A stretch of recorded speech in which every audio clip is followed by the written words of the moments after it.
Hello and welcome to this short video about identity. So first of all, what is identity? So identity is one's own self-concept. It's how we see ourselves. So it's a set of thoughts and feelings about the individual that are held by the individual, and that's self-identity.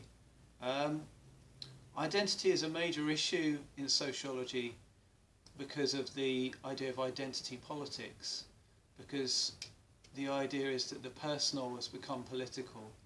The idea is that your ability to kind of self-identify is part of your power. So as individuals, we have this sense that we have the right to identify ourselves, to say that I am this or I am that. Rather than being categorised by others, we wish to categorise ourselves. This is probably more of a contemporary trend, perhaps, because of social change, political change, economic change, cultural change over the last 40 years since World War II, essentially. So identity can be split in two ways in terms of what influences identity. So identity can be influenced by personal factors, and so the idea of agency.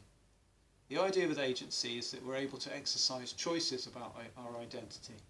So we're able to make decisions about who we are and how we wish to be identified. So if you look at the Jenners,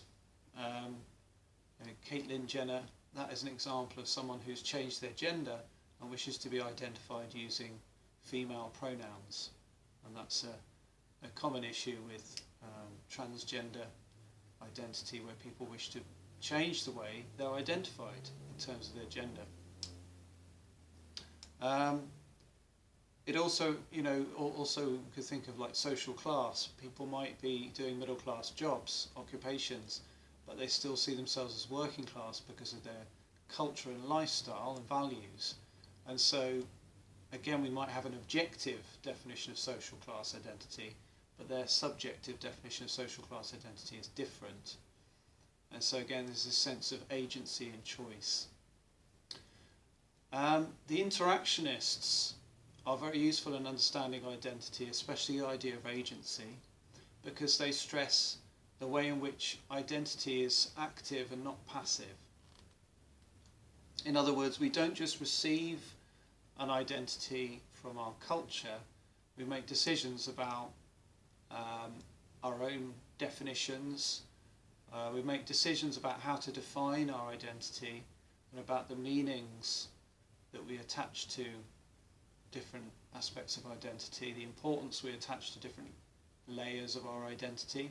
So if identity is like an onion, with our class, age, gender, ethnicity and disability or otherwise being part of that onion, different layers, according to interactionists, we have some degree of choice about which parts of those are important to us.